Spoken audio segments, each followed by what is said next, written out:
Assalamualaikum semuanya, selamat datang di Indira's Kitchen. Di video kali ini aku akan bikin kue tradisional dari olahan ubi. Buatnya sangat mudah, rasanya juga enak, bisa dijadikan untuk ide jualan atau isian snack box. Yuk langsung ke cara membuatnya. Pertama, di sini sudah aku siapkan 800 gram ubi jalar. Jika teman-teman gak ada ubi, bisa juga ubinya diganti dengan singkong ya. Ini ubinya sudah aku kupas kulitnya dan sudah aku cuci bersih, kemudian mau aku masukkan ke dalam blender. Kemudian tambahkan air secukupnya untuk membantu menghaluskan. Langsung saja kita blend hingga halus. Nah, ini setelah kita blender ya teman-teman. Ini hasilnya memang keruh tapi nggak apa-apa, bisa kita saring. Jika teman-teman punya saringan kain yang biasa digunakan untuk menyaring kacang kedelai ataupun tahu, itu akan jauh lebih bagus ya teman-teman. Setelah selesai disaring, pindahkan ke wadah yang cukup besar seperti ini. Lakukan seterusnya sampai semua ubi yang sudah kita blend tadi selesai kita saring. Nah, ini untuk airnya jangan dibuang, tunggu hingga patinya mengendap. Setelah mengendap kita bisa buang airnya. Setelah airnya dibuang, pati yang mengendap ini bisa kita campurkan dengan ubi.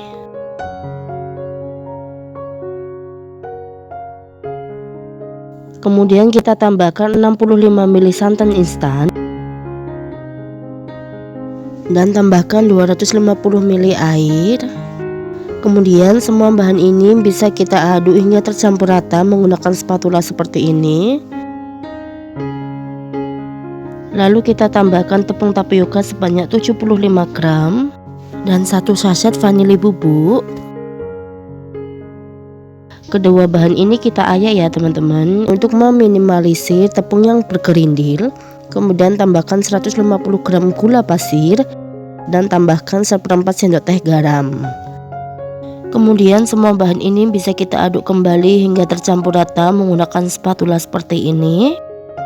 Setelah tercampur rata, untuk adonannya ini mau aku bagi menjadi 2 bagian ya. Di sini sudah aku siapkan 2 wadah, kemudian untuk adonannya ini mau aku bagi menjadi 2 bagian. Usahakan untuk membaginya ini sama rata ya teman-teman. Di sini aku bagi menggunakan sendok sayur. Kalau mau lebih akurat, kalian bisa timbang adonannya dan bagi menjadi 2 bagian ya. Ini hasilnya setelah aku bagi menjadi 2 bagian. Kemudian untuk wadah pertama aku tambahkan 1 sendok makan pewarna putih. Lalu aku aduk hingga tercampur rata.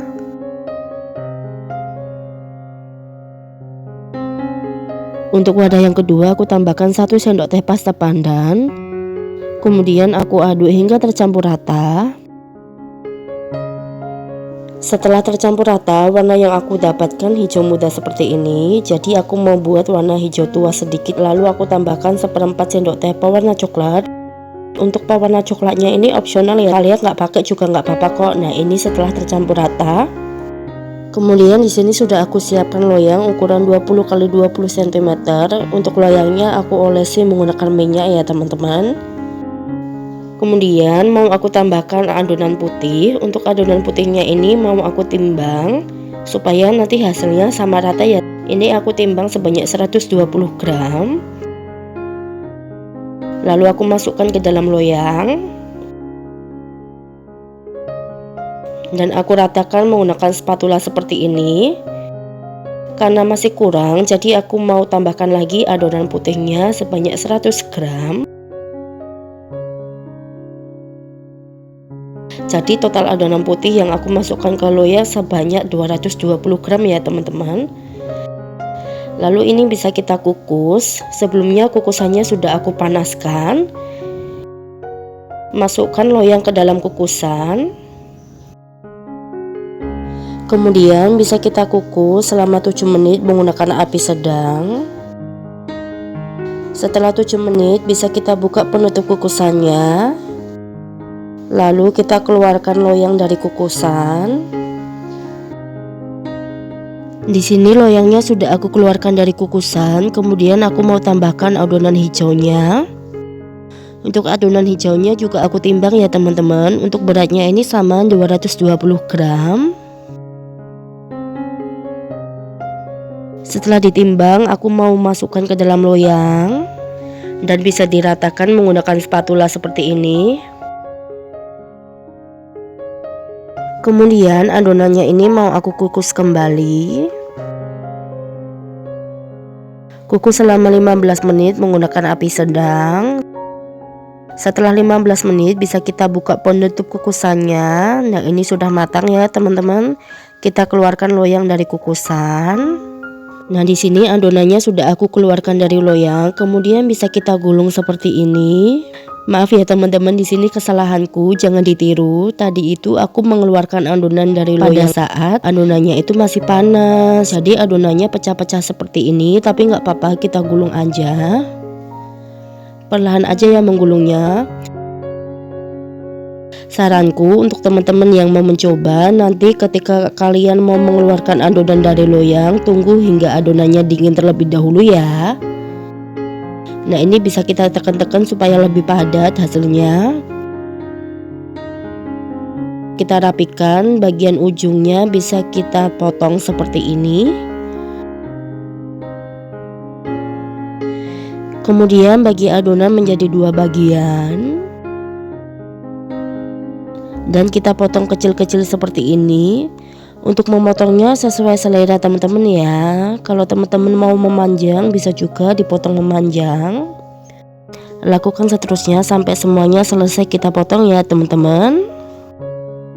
Nah, ini kue yang aku keluarkan dari loyang ketika kondisinya dingin. Jadi ketika kita gulung dan kita potong seperti ini tidak robek atau tidak pecah. Dan untuk hasilnya malah lebih bagus seperti ini. Ini dia hasilnya setelah kuenya selesai aku potong semuanya. Kita lihat ya teman-teman. Tekstur kuenya ini tuh kenyal dan juga padat. Yuk langsung kita coba. Ini mau aku potong menggunakan garpu. Bismillahirrahmanirrahim. Rasanya itu enak, manis, dan rasa ubinya itu masih kerasa loh teman-teman. Kue ini recommended banget, kalian wajib coba di rumah. Kue ini bisa juga dijadikan isian snack box atau untuk dijualan. Untuk pengemasannya bisa kita kemas menggunakan mika seperti ini. Dan harga jualnya nanti disesuaikan daerah masing-masing ya. Selamat mencoba ya teman-teman. Makasih sudah nonton. Sampai jumpa di video selanjutnya. Bye bye.